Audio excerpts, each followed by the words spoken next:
for all services relating to transfer of flats, stamp duty, registration of documents, recovery of dues, RERA, MOFA, and important subjects like redevelopment and self-redevelopment of cooperative housing societies, you can always rely on Mahaseva and Prabhu Associates for the best legal advice. You may reach us on our customer care number 022 4255 1414 for any assistance. The redevelopment, why we need? I don't think this needs any answer, and or we all know why redevelopment is required. There was a question every time people ask, when we are going for a redevelopment, the question is whether we need to have a structural audit. When we are going for a redevelopment, whether we need a structural audit. What do you think? Huh? It's a must. Okay, according to you, it is a must. Any other inputs? It is not required. Not required. Yeah? Okay. Any input? Anybody else? What do you think? Now, let me tell you, redevelopment is the welfare measure. That you agree? Redevelopment is a welfare measure? Yes or no? It's a welfare measure. The moment we say it's a welfare measure, just because building is dilapidated, it does not mean that we have to go for redevelopment. If the building is dilapidated or we are not able to carry out the repairs, structurally that is weak, or we cannot repair it, that does not mean that you have to go for redevelopment. There can be other reasons for going for a redevelopment. Let us say my building has got one FSI used.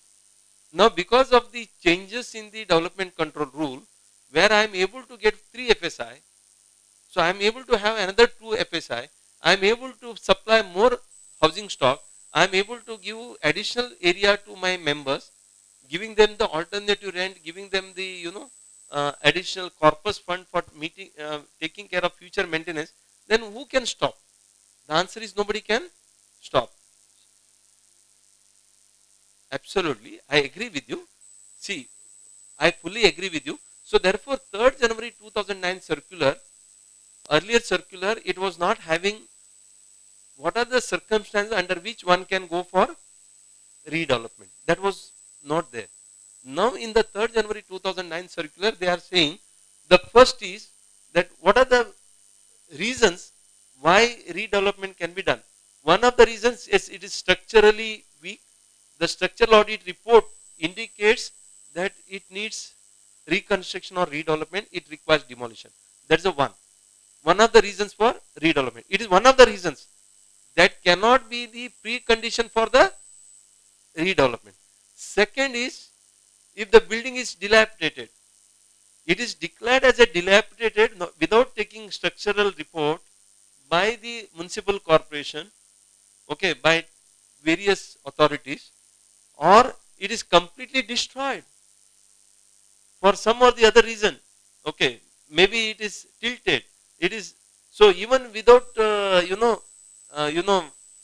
testing structural audit, we know that the building cannot sustain long. It has gutted by the fire or some incident has happened, and because of which the redevelopment is required.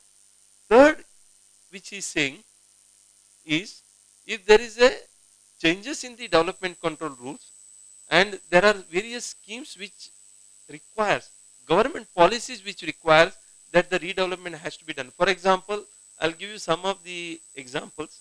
If there is a metro line going through your society, naturally you need to demolish that building, and there are various government schemes which are compulsory telling you that you need to rehouse somebody, or maybe because of the changes in the development control. And the last is, there are 4 reasons why redevelopment has been suggested. The last reason which is given for the redevelopment is when majority of the members decide that we want to go for redevelopment to encash any of the benefits which they look at in the redevelopment. Are you getting my point? So Any one of these could be the reason. So that is now getting incorporated in the new circular.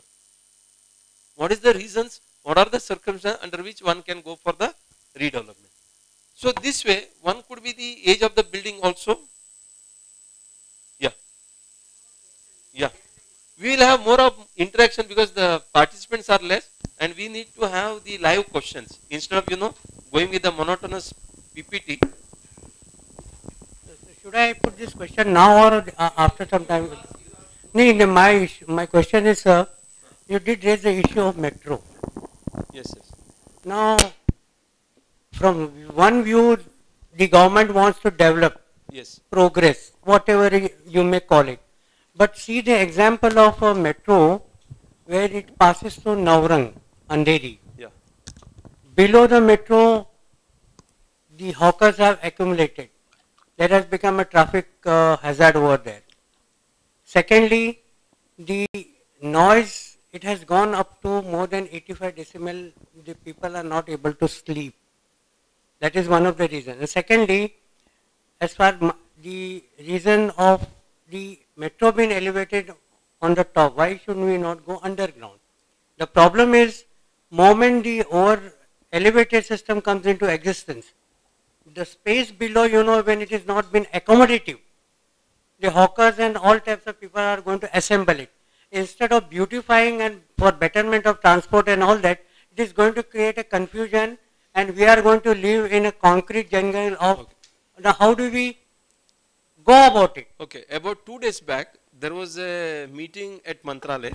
All the deputy registrar, DDR, joint registrar, and all the housing federation and association people were invited. So one of them is that, do we require redevelopment in Mumbai? Should we increase more and more FSI? Should we increase more and more building? So of course, we as a representative of the association, we said yes, we require. Then housing, cooperative minister, Subhash Deshmukh said, Mr. Prabhu, you must be representing societies and you want to have more space and all, that is fine. But let us encourage more and more development in rural area. Let us encourage more and more, areas where people who are staying in rural areas, they should not be allowed to come in Mumbai. If we are able to create some infrastructure, some facilities, some development in the rural area, which if we are able to do, then the the people will not come here, and because of which the traffic and other issues can be solved. So that was one of the things. Anyhow, what I am saying is, I agree with you. I fully agree with you. The issue is, I agree, there is a lot of, whenever we are going for redevelopment, there is a infrastructure issue which is coming in. So existing infrastructure is not developed the way FSI and TDR is given, which of course we will discuss little later. The incentives which are given for redevelopment, the infrastructure is not developed. Today there is, both the side of the road, the cars are parked. Now whom to be blamed? Should we say that we should not buy the car? That is a progress. If the people who have got a car and if they are parking on the road, and if we tell them don't park, they will say give within the society. In the society there is no place. So it is a catch-22 situation. I will not be the right person, or this forum is not the right person to discuss. But I can only tell you that redevelopment should be done only if that is barely required, if it is required. But sir, the way in which the things are going, it is a disaster to be happening. Disaster is waiting for us, not for us, but for our younger generation. We need to take a lot of things. So water is another precious thing. We can discuss social issues many, but today I am not here on social issues. I am here with the knowledge on the new development control rule. Yes, I agree with you. The infrastructure should be developed, and metros and other thing has to happen. We cannot stop that happening. Ramesh, as far as parking is concerned, I would appreciate it if you go in detail about DCR provisions for parking, because in my observation for the last 3-4 years, the BMC is taking a wrong approach towards parking and providing, demanding more parking space for larger flats, which is encouraging cars. So if you can highlight the changes in the parking policy. Okay. Sure. So, repairs could be the option. Of course, if we don't want to go for redevelopment, if the building is not, or rather it is structurally safe, but that can be repaired, so repairs should be done. However, in number of seminars or number of rather housing society meeting, the agenda is what? Agenda is to carry out the repairs, and the quotation for repairs comes there. Say 20 member society, the entire repairs has to be done, because last 20 years they did never any preventive maintenance. Neither they have painted, not done the plastering, but after 20 years, since the cracks have started developing, or maybe plasters have started falling, or the ceilings showing some signs of damage. So now they come in the general body and to discuss about the repairs, and they get the quotation, they do the structural audit, and there they say it is 1 crore. So 1 crore, it means on 20 people it will be around 5 lakhs approximately. Now 5 lakh rupees if somebody has to contribute, and that to people who have lived their life in that building, now they almost all are getting retired. So naturally they will think of what? Redevelopment. Why they will think for redevelopment? Because there are certain schemes which are available. This is most important, one need to understand, because the government also need to give them the facility wherein this type of senior citizen or the people who have stayed there, they are not able to contribute, they should be given an option or the scheme wherein they are able to construct the building without spending money. And that is what is helping in our redevelopment. My question is now, because there was a question in one of the courts, at that too in the High Court. I'll just take a legal stand here. In one of the societies where there are about 158 members, there were 158 members, and same thing happened after 20 years. No, let it be 158 members. After 20 years, they wanted to go for repairs, and the agenda was there for special general body meeting was called. The agenda was to undertake major repairs. The agenda was to undertake major repairs and to raise the contribution for the same. This was 1 point agenda. The meeting was attended by nearly 51 members, around 50, 1/3. Now 1/3 members attended. In that general body meeting, after the lot of deliberation, a resolution was passed. What was the resolution? Resolved that society will undertake redevelopment. Since the members are not in a position to contribute 5 lakh rupees per member or whatever was the cost there, and the financial condition is not good with the society, so let us go for redevelopment. There was another resolution in the same general body, same resolution continued, resolved that the redevelopment will be undertaken subject to getting 70% members written consent. Subject to getting 70% members written consent. Now question to you is, what was the agenda? Repair. Now the agenda or the resolution passed is redevelopment. Now there is 1 or 2 members in every society. So one member took this matter to the cooperative court. Now you are an advocate, many advocates are here. Now tell me, the agenda is for repairs, the resolution is for redevelopment. Naturally it was challenged that when the agenda is for repairs, how a redevelopment can be taken up. And it is a special general body meeting with a special agenda for repairs, how the members, and secondly there is 3rd January 2009 circular which is in place, that is also not followed. So the dispute related to resolution, naturally where it will go? It will go to the cooperative court. Under section 91, if there is any resolution which is passed which you think is against the act, against the rules, naturally it will be touching the business of the society, and it was repairs. So the matter went to High Court, sorry, cooperative court. What must be the decision given by the cooperative court?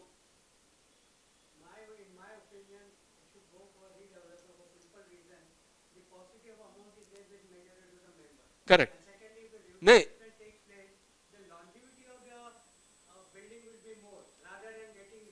I got your point. I am not here on your rational. I am on this law point, whether that resolution is a right resolution or wrong resolution. Now, as per the High Court judgment, I don't recollect Justice Pense, the technicality should not come in the way when the law is to be taken into consideration and the benefit of the people. Okay. So that when this technicality can be washed away. Okay. Any other view? What do you think? What must have been the decision of the cooperative court? Society must have called a second general meeting to decide the redevelopment. No, they have not done. The question is that particular resolution was challenged. Before he could go for the second meeting, third meeting, inviting the builder, doing a tendering and all that, the first itself, the resolution was challenged. Now what is the view must have been taken by the cooperative court? I am there on that point. Huh?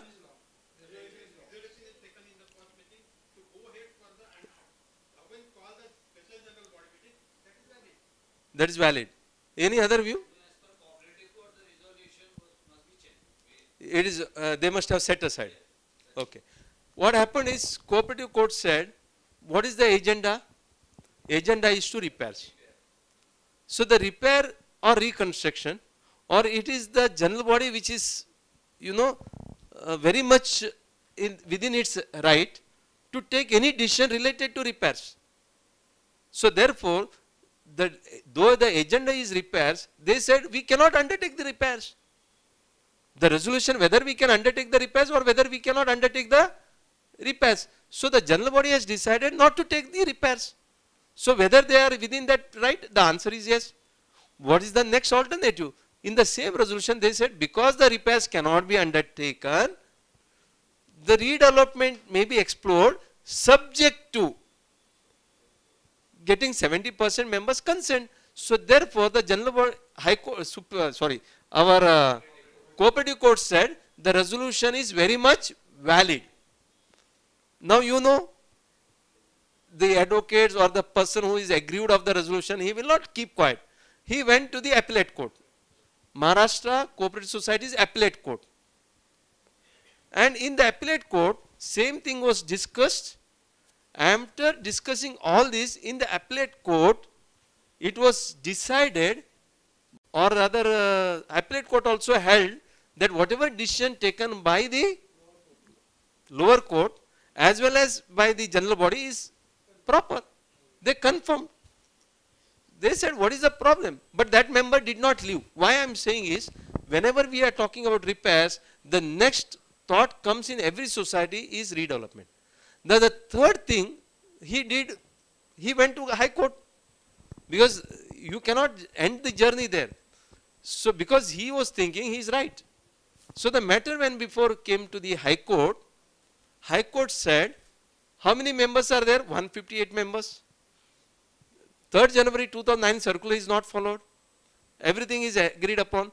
The High Court said, how many of you have come before me? Out of 158 people, you are the only one person who has come to me. But none of the other 157 people are bothered, or rather they are agreeing for the redevelopment. So therefore the High Court said, nothing doing, you may be only one aggrieved person, but they made a rider. What was the rider? Subject to, as per the resolution, subject to getting 70% written consent. By that time 80% people had given already a written consent, which was produced before the Honorable High Court, because this was going on for last 1.5 years. So what I am saying is, in the cooperative society, many people harp on technicalities, and therefore it was said in the Honorable High Court, not in one judgment, I will deal with few of the judgment as the time comes. Honorable High Court said that the technicalities could be one thing, as you are rightly pointed out. 3rd January 2009 people say, no, 75% attendance nahi tha. Then there was no advertisement. But almost all the people have agreed. Only you person, you are 1 or 2 or minority 3 people are aggrieved. Rest of the people have vacated and everything. You have come to so late to me. You are not cooperating with the society. Once the general body is passed and majority have agreed and lot of action has already taken place and last minute you are saying, no, I am not vacating. That cannot be the, reason for somebody to stop the redevelopment. Coming back, so the redevelopment is the only option which housing societies find.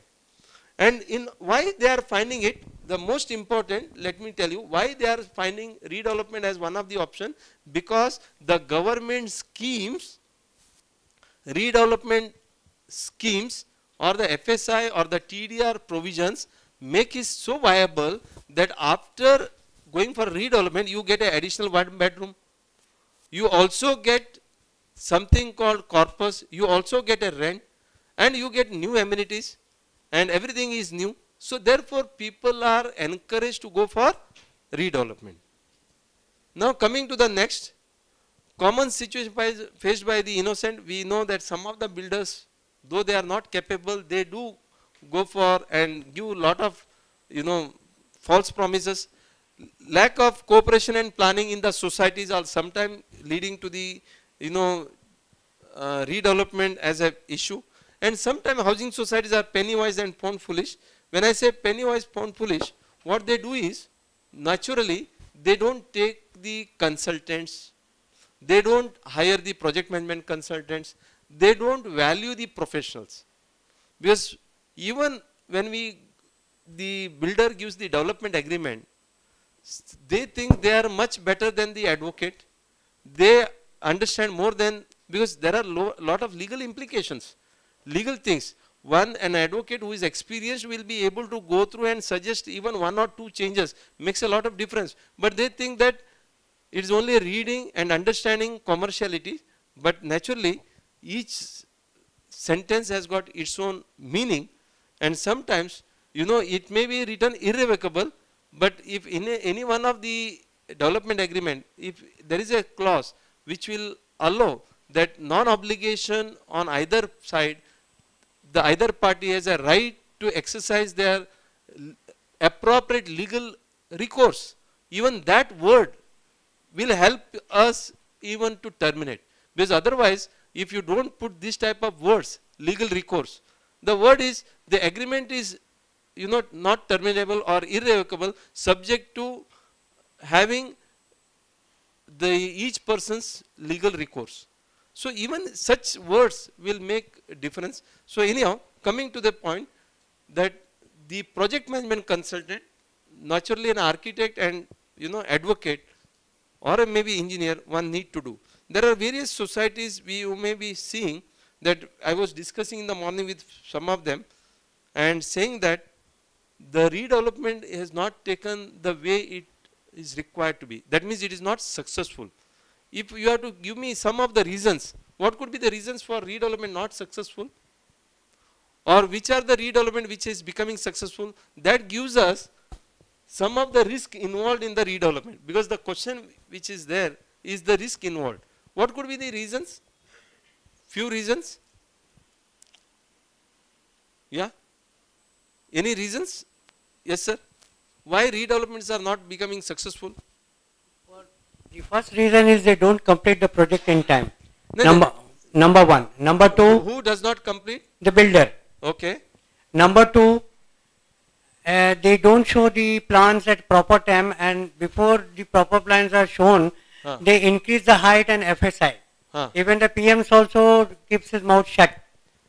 And due to this, the floors have been increased, and in the end they stop the monthly compensation, and they just start bullying their members that you undertake or you give this letter that you are not going to go ahead with my mistakes, and thereby they try to squeeze you and get your premises done, though the OC and CC has been already be given to the builder by the BMC authorities. Okay. This is where the people have lost faith in the builders and they are going for self-redevelopment. Okay. So the first thing is, what he says is, builders stop the construction. Why they stop the construction? Because there can be the fund issue. Major issue is fund. So the lack of, that could be the reason. If he has a fund, then he will not stop. Yes. See, Okay. Then what could be the reason why builders they don't? Many places I have seen that the builders take the development agreement Huh. and start taking advances. The funds are used for some other project, Huh. and then due to fund drain, they cannot begin the project. Okay. The one Second most important issue is that if the policy uncertainties of the government makes a builder to wait and watch what is the new development, what more FSI is coming, and then we will look into it with the postponement. Okay. Okay. So we have first 2 points. One, builder stop, maybe because of the lack of funds. The second, possibly because he wants to enjoy further FSI and the greed which comes into place. And third is manipulation. He does, manipulate the builders. Builders do manipulate the committee, manipulate the, certain working, and they think that they can do something, but at the end it does not become viable. They are not able to, fulfill their promise.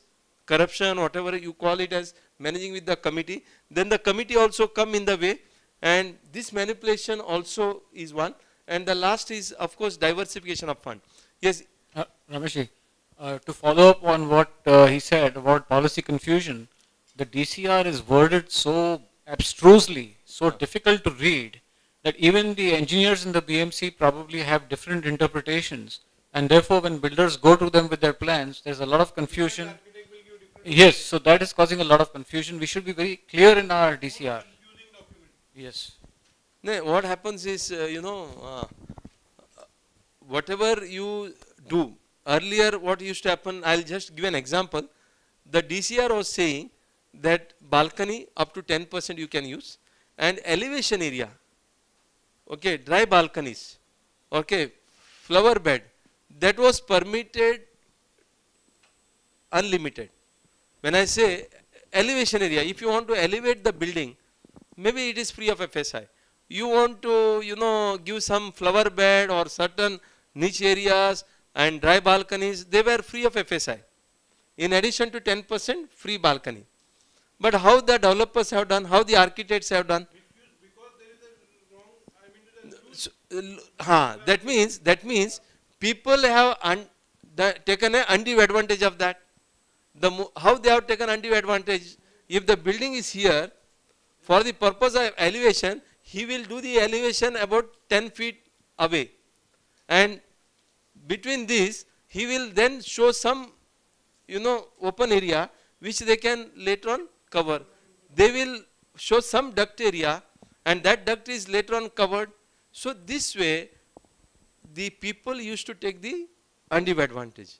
When the people are so manipulative, in order to plug all those, the DCR has become complicated. Now they have said no, now 35% fungible FSI. That fungible FSI people used to cover it earlier. They take the money, and therefore BMC said, okay, we will give you 35%, but what we will do is we will charge you premium. That to ready reckoner value 60%. So our own people are also to be blamed. It is not that only the authorities. Anyhow, I am not saying that DCR is so simple. It is really complicated, and it is complex document. Okay. Now, how there is certain thing of discrimination or decision making. It happens. How people interpret, but that is there. We have to live with it. However, I agree with you. One of the reasons for delay is there is no clarity in the approval. There is a delay in the approval. So why there is a delay? Because people are taking their own time to give the sanction. So delay in sanction is one, because initially we go with the certain FSI, then we want to load the TDR. TDR is not available in the market. Then we are thinking that this can be done like this. They say no, this is wrong. So interpretation issues are there. Delay in sanction is another issue. Anything else? Now, if at all we are going for a redevelopment, we should be able to see that all these risks which we are talking about are taken care. How that is taken care? We have to look at the developer who is actually reputed. We have to look at the developer who can really deliver. But the thing is, the housing societies normally don't look at the developer's reputation, they look at who can give more. If at all, if they get a offers, they'll see who is giving them more area, who is giving them more corpus. Thereafter they will discuss and decide if second highest or third highest is there who is a good developer, but they will ask him to match with the first one, which the second developer, third developer who has done all the calculation, he is not able to match. Then they select the first developer who has given more, because our greed also is taking, preference. Huh? That's correct. Agreed, yeah. Yeah. Please tell me.